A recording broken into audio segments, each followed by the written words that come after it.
শ্রীমদ্ ভাগবদ্গীতার দ্বিতীয় অধ্যায়ের ৬১ থেকে ৭২তম শ্লোকগুলির বাংলা অনুবাদ এবং ব্যাখ্যা নিউ বাংলা অনলাইন চ্যানেলের পক্ষ থেকে আপনাদের সামনে উপস্থিত করা হল। যদি আপনাদের ভালো লেগে থাকে তবে অবশ্যই লাইক, কমেন্টস এবং সাবস্ক্রাইব করতে ভুলবেন না। শ্লোক ৬১। তানি সর্বাণি সংযুক্ত আশিত মৎপ বশে হি যস্যেন্দ্রিয়াণি তস্য প্রজ্ঞা প্রতিষ্ঠিতা। অনুবাদ: যে ব্যক্তি নিজের ইন্দ্রিয়গুলিকে নিয়ন্ত্রণে রাখতে পারে এবং সর্বদা নিজের মনকে আমার উপর নিবদ্ধ করে রাখে, তার জ্ঞান স্থিতিশীল। ব্যাখ্যা: এই শ্লোকে ভগবান শ্রীকৃষ্ণ বলছেন যে জীবনের প্রকৃত সাফল্য আসে তখনই যখন আমরা ইন্দ্রিয় নিয়ন্ত্রণ করতে শিখি। জ্ঞানী ব্যক্তিরা তাদের মন সবসময় ঈশ্বরের চরণে নিবদ্ধ রাখে। আমাদের জীবনযাত্রা, কামনা, বাসনা সবকিছুই যেন তাঁর প্রতি নিবেদন করা হয়। তখনই প্রকৃত শান্তি লাভ করা সম্ভব। শ্লোক ৬২। ধ্যায়তো বিষয়ান পুংসক সঙ্গস্তে সুপজায়তে সঙ্গৎসঞ্জায়তে কাম কামাক্রোধভিজায়তে। অনুবাদ: যে ব্যক্তি বিষয়ভোগের বস্তু নিয়ে ধ্যান করে তার মধ্যে সেই বিষয়ের প্রতি আসক্তি জন্মায়। আসক্তি থেকে কামনার সৃষ্টি হয় এবং কামনা পূরণ না হলে ক্রোধ জন্ম নেয়। ব্যাখ্যা: ভগবান বোঝাচ্ছেন যে আমাদের চিন্তা ও আসক্তি আমাদের জীবনকে কিভাবে প্রভাবিত করে। কামনা মানুষকে ক্রোধের দিকে ঠেলে দেয় এবং এই ক্রোধ আমাদের শান্তি ধ্বংস করে দেয়। তাই আসক্তি থেকে মুক্তি পাওয়াই সঠিক পথ। শ্লোক ৬৩। ক্রোধাদ্ভবতি সংমোহ সংমোহাৎ স্মৃতিভ্রম স্মৃতিভ্রংসাৎ বুদ্ধিনাশো বুদ্ধিনাশাৎ প্রণশ্যতি। অনুবাদ: ক্রোধ থেকে বিভ্রান্তি জন্মায়, বিভ্রান্তি থেকে স্মৃতিভ্রংশ ঘটে। স্মৃতিভ্রংশ হলে বুদ্ধি ধ্বংস হয় এবং বুদ্ধি ধ্বংস হলে ব্যক্তি বিনষ্ট হয়। ব্যাখ্যা: এই শ্লোকে শ্রীকৃষ্ণ আমাদের বুঝিয়ে দিচ্ছেন ক্রোধের ভয়ানক প্রভাব। ক্রোধ আমাদের বিবেক এবং বিচারের ক্ষমতাকে ধ্বংস করে দেয়। একবার বুদ্ধি লুপ্ত হলে আমরা সঠিক পথ থেকে বিচ্যুত হয়ে যাই। তাই ক্রোধ নিয়ন্ত্রণে রাখা অত্যন্ত জরুরি। শ্লোক ৬৪। রাগোদ্দেশ বিমুক্তস্তু বিষয়ানিন্দ্রিয়ৈশ্চরণ আত্মবশ্যৈর্বিধেয়াত্মা প্রসাদন্ধিগচ্ছতি। অনুবাদ: যে ব্যক্তি রাগ ও দেশ থেকে মুক্ত হয়ে নিজের ইন্দ্রিয়কে নিয়ন্ত্রণ করে সে শান্তি ও প্রশান্তি লাভ করে। ব্যাখ্যা: রাগ ও দেশ মানুষকে দুর্বল করে তোলে। শ্রীকৃষ্ণ বোঝাচ্ছেন যে নিজের মন ও ইন্দ্রিয়কে শান্ত রাখতে হলে রাগ ও দেশের মতো নেতিবাচক অনুভূতিকে ত্যাগ করতে হবে।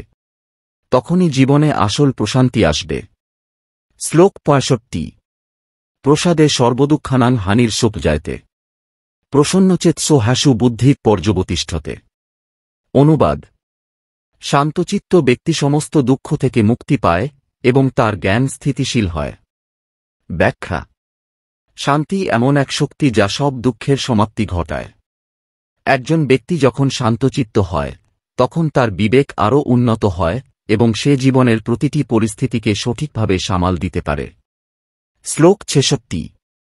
নাস্তি বুদ্ধির্যুক্তস্য ন চাযুক্তস্য ভাবনা ন চাভাবয়ত শান্তির্শান্তস্য কুত সুখম। অনুবাদ: যে ব্যক্তি যোগে স্থিত নয় তার বুদ্ধি নেই, তার ভাবনাও নেই। এমন ব্যক্তির শান্তি নেই এবং শান্তি ছাড়া সুখ কোথায়। ব্যাখ্যা: এই শ্লোকে শ্রীকৃষ্ণ বলছেন যে যোগের মাধ্যমে আমরা আমাদের মনকে স্থির করতে পারি। যারা এই স্থিরতা অর্জন করতে পারে না তারা শান্তি এবং সুখ উভয়ই হারিয়ে ফেলে। শ্লোক ৬৭। ইন্দ্রিয়াণাং হি চোর্তাং জন্মননুবিধীয়তে তদস্যহর্তি প্রজ্ঞান বায়ুর্নাবমিভাম্ভসি। অনুবাদ: যে ব্যক্তির মন তার ইন্দ্রিয়ের পিছনে ছুটে তার জ্ঞান তীর্থের নৌকার মতো ঝড়ের বাতাসে ভেসে যায়। ব্যাখ্যা: এখানে শ্রীকৃষ্ণ একটি চমৎকার উপমা দিয়েছেন। ইন্দ্রিয়গুলি যদি নিয়ন্ত্রণের বাইরে থাকে তবে তা আমাদের মন ও জ্ঞানকে পথভ্রষ্ট করে দেয়। তাই ইন্দ্রিয় নিয়ন্ত্রণ করা খুবই জরুরি। শ্লোক ৬৮।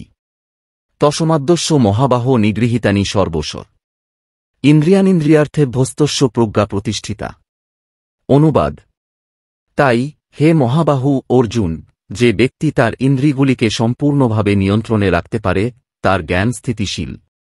ব্যাখ্যা: ইন্দ্রিয় নিয়ন্ত্রণে রাখা মানে জীবনের প্রকৃত সাফল্য অর্জন করা। আমাদের মনকে স্থির রেখে ভগবানের প্রতি নিবদ্ধ রাখতে হবে। শ্লোক ৬৯।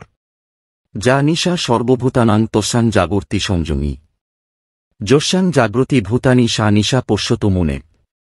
অনুবাদ: যা সাধারণ মানুষের কাছে অন্ধকার, জ্ঞানহীনতা, জ্ঞানী ব্যক্তি সেই অবস্থায় আলোকিত থাকে। আর যা সাধারণ মানুষের কাছে আলোকিত, তা জ্ঞানীর কাছে অন্ধকার। ব্যাখ্যা: জ্ঞানী ব্যক্তি জাগতিক বিষয় থেকে বিচ্ছিন্ন থাকে এবং আধ্যাত্মিক বিষয়ের দিকে মনোনিবেশ করে। এই শ্লোক আমাদের ভগবানের প্রতি অনুগত থাকার শিক্ষা দেয়। শ্লোক 70। আপূর্যমানঞ্চল প্রতিষ্ঠং সমুদ্রমাপ প্রবিশন্তি যদ্যৎ তদ্যৎ কামাজং প্রবিশন্তি সর্বে শান্তিমাপ্নতি ন কামকামী।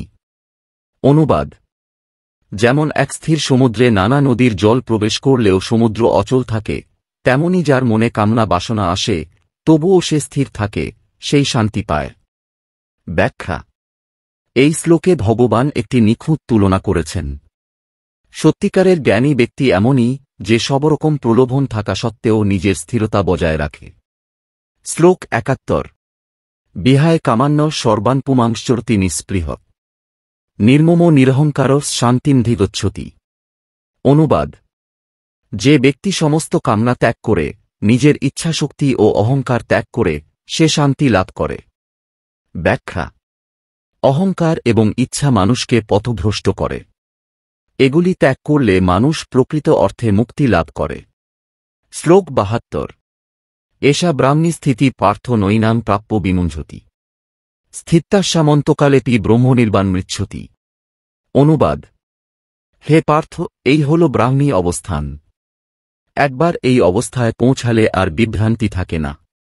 এই অবস্থায় থেকে মৃত্যু ঘটলেও ব্যক্তি ব্রহ্মলোকে যায়। ব্যাখ্যা: এখানে শ্রীকৃষ্ণ মোক্ষ লাভের কথা বলেন। এটি আত্মার মুক্তি এবং জীবনের পরম উদ্দেশ্য। শ্রীমদ্ভগবদ্গীতার এই অংশ আমাদের শেখায় কিভাবে ইন্দ্রিয়ের দাসত্ব থেকে মুক্তি পেতে হয় এবং জীবনে স্থিরতা অর্জন করতে হয়। শ্রীকৃষ্ণের উপদেশ আমাদের জীবনের দিশা দেখায় এবং শান্তি লাভের পথ প্রশস্ত করে। খানেই সমাপ্তি ঘটল শ্রীমদ্ ভাগবত গীতার 2য় অধ্যায়ের। সবাই ভালো থাকবেন, সুস্থ থাকবেন। দেখা হচ্ছে শ্রীমদ্ ভাগবত গীতার পরবর্তী ভিডিওতে।